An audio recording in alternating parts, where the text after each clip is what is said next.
Hello student.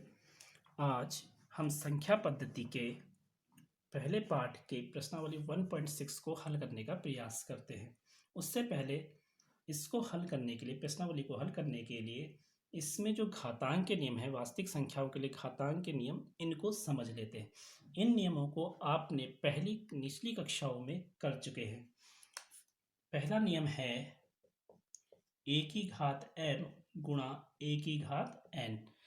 इसमें समान आधार होने पर हम जब गुणा करते हैं तो उनकी घातें जोड़ देते हैं। मैं आपको इसे एक अन्य उदाहरण की सहायता से समझाने की कोशिश करता हूँ। x की घात 2 गुणा x की घात 3 बराबर, अगर हम इसको करें तो पहले हम खोल लेते हैं। x गुणा x की घात 2 का मतलब हुआ, x की घात 3 का मतलब हुआ x गुणा x।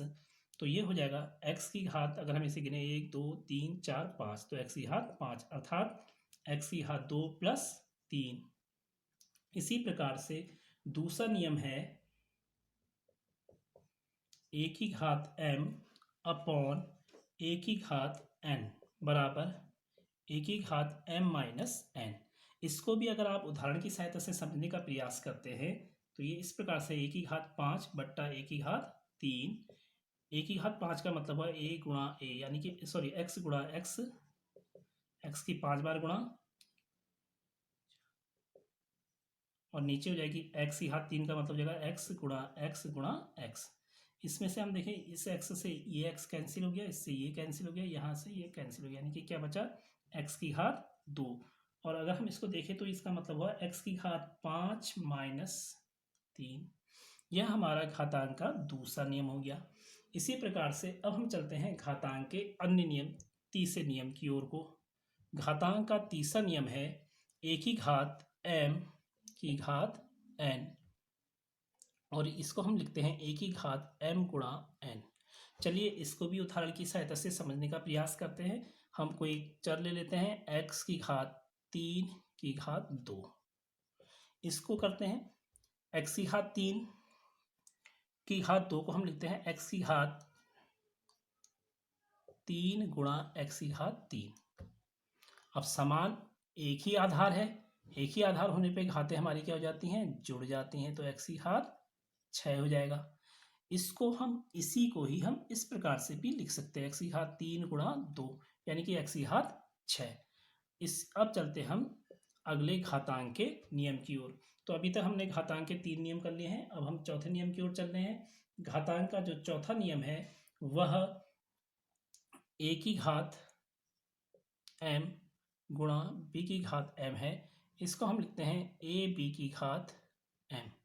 जब घातें समान, उदाहरण की सहायता से इसको समझने की कोशिश करते हैं। x की घात 3 गुणा y की घात 3, तो इस स्थिति में हम इसको लिख सकते हैं x y की घात 3, दोनों की ही घात 3। अब घातांक के पांचवें नियम की ओर को। घातांक का पांचवा नियम भी इससे मिलता जुलता है। a की घात m अपॉन b की घात m को भी हम a अपॉन b की घात m के रूप में लिख सकते हैं। उदाहरण की सहायता से अगर हम इसको समझें तो x की घात 3 बट्टा y की घात 3 बराबर x बट्टा y की घात 3। तो ये हमने घातांक के नियम, पहला नियम, मैं इसको ब्रैकेट्स के अंदर, बॉक्स के अंदर बंद कर दिया, ये दूसरा नियम है, ये हमारा तीसरा नियम है, ये हमारा चौथा नियम है, और ये नियम हमारा पांचवें नियम है। हमने घातांक के 5 नियम का अध्ययन कर लिया। अभी इसमें अब हम चलते हैं अगले 2 नियमों की ओर। तो स्टूडेंट, अब जो घातांक के अगले 2 नियम हैं वह इस प्रकार से हैं। पहला नियम है a की घात माइनस m। इसको हम लिख सकते हैं, अगला नियम है, सॉरी, पहला नियम हो गया था, 5 नियम हमने कर लिए थे, ये छठा नियम है। a की घात माइनस m बराबर 1 बट्टा a की घात m, या हम इसको इसी प्रकार से लिख सकते हैं 1 बट्टा a की घात माइनस m बराबर a की घात m। उसके बाद एक अंतिम नियम है, यह आप नीचे की कक्षाओं में वैसे अच्छे से कर चुके हैं।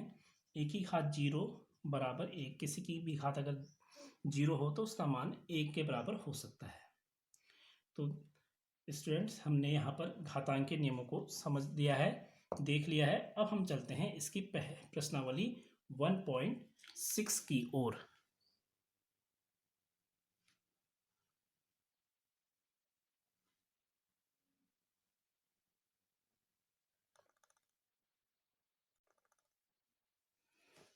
स्टूडेंट, मैंने बोर्ड पे प्रश्नावली 1.6 का प्रश्न लिख दिया है।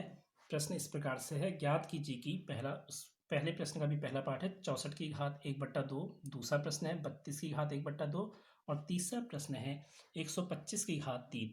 तो इसमें मैं पहले प्रश्न का पहला पार्ट हल कर रहा हूँ, शेष पार्ट आप लोग हल करने का प्रयास कीजिएगा। बहुत ही सरल प्रश्न है, आप इसे 8th की क्लास में शायद सॉल्व कर चुके हैं। तो इसका पहला पार्ट का हल है 64 की घात 1/2। चलिए हम 64 के पहले गुणनखंड बना लेते हैं। अगर हम 64 की गुणनखंड, आप चाहे अभाज्य गुणनखंड बना ले, कोई भी गुणनखंड बना लीजिए, ऐसा कुछ नहीं है इसमें। तो मैं बना रहा हूँ अभाज्य, 2 से कर लेते हैं।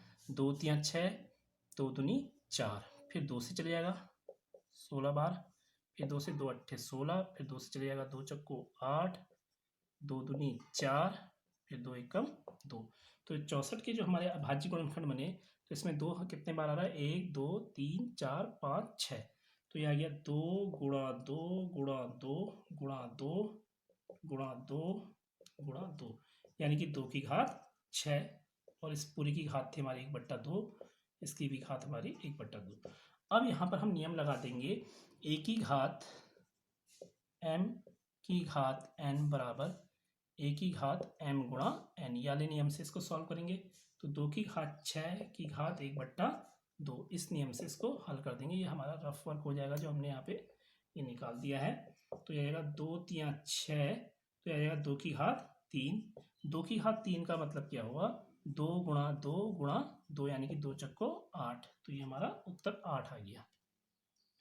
अब स्टूडेंट हम चलते हैं प्रश्न नंबर 2 की ओर। स्टूडेंट्स, मैंने बोर्ड पर प्रश्नावली 1.6 का दूसरा प्रश्न लिख दिया है। प्रश्न इस प्रकार से है, ज्ञात कीजिए कि सेम इससे पहले वाले प्रश्न की तरह है ये भी।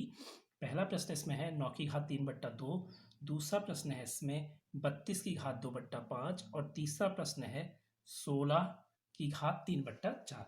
तो मैं इसमें दूसरा प्रश्न हल कर रहा हूँ। शेष पहले और तीसरे प्रश्नों को आप लोग हल करने का प्रयास कीजिएगा।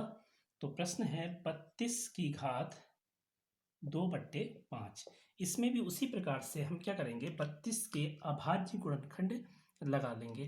तो 32 के पहले हम यहाँ पे रफ में अभाज्य गुणनखंड बना लेते हैं। तो 2 से 16 बार जाएगा, फिर 2 से यह 8 बार जाएगा, 2 से 4 बार भागा जाएगा, इसमें 2 से 2 बार भागा जाएगा और 2 से लास्ट में 2 एकम 2। तो हमारे 32 के अभाज्य गुणनखंड हम देखें तो 1 2 5, 1 2 3 4 5 आ गए। और इस 5 बार ये आ गया की घात 2/5। तो आएगा 2 की घात 5 की घात 2/5। फिर से इसमें वही नियम लग जाएगा, इससे पहला वाला नियम लग जाएगा कि a की घात m की घात n बराबर a की घात m गुणा n। ये हमारा इधर को रफ वर्क हो गया। तो इसी नियम से हम इसको हल करेंगे। 2 की घात 5 गुणा 2/5, 5 से 5 एकम 5 कट गया, एक और 2 की गुणा हो जाएगी, 2 की घात 2 आ जाएगा। 2 की घात 2 का मतलब हुआ 2 गुणा 2, यानी कि 4 इसका उत्तर हो जाएगा। तो स्टूडेंट, शेष प्रश्न आप लोग हल कीजिएगा। अब मैं चलता हूं इस प्रश्नावली के अंतिम प्रश्न में की ओर को। स्टूडेंट, मैंने बोर्ड पर प्रश्न नंबर 3 लिख दिया है। प्रश्न नंबर 3 इस प्रकार से है, सरल कीजिए 2 की घात 2/3 गुणा 2 की घात 1/5 पहला प्रश्न है। उसका दूसरा प्रश्न है 1/3 की घात 3 की घात 7। फिर तीसरा प्रश्न है 11 की घात 1/2 बट्टे 11 की घात 1/4। और चौथा प्रश्न है 7 की घात 1/2 गुणा 8 की घात 1/2। हमें इसमें ध्यान से देखना है, जितने हमारे घातांक के नियम है कोई ना कोई नियम कहीं पर ही हमारा यूज हो रहा होगा। पहले मैं पहला प्रश्न इसमें हल करने का प्रयास करता हूँ। प्रश्न नंबर फर्स्ट को हम देखें, 2 की घात 3 गुणा 2 की घात 1/5 है। हम इसको अगर ध्यान से देखें तो इन दोनों का आधार समान है, यानी कि a की घात m गुणा ए की घात n वाला नियम इस पे लग जाएगा, यानी कि गुणा करने पे घातें क्या हो जाती हैं, जुड़ जाती हैं। तो उसी नियम से इसमें 2 की घात 2/3 प्लस 1/5 हम जोड़ देंगे। इसके को जोड़ते समय भिन्न की जोड़ों का ध्यान रखेंगे, क्योंकि ये 2/3 प्लस 1/5 है, तो ऊपर हर बराबर कर लेंगे।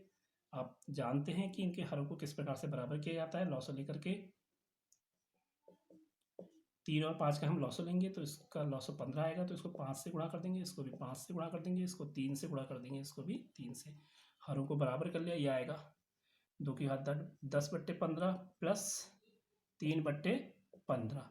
इसको जोड़ लेते हैं तो यह आ जाएगा 2 की घात 13/15। तो ये पहला प्रश्न सॉल्व हो गया।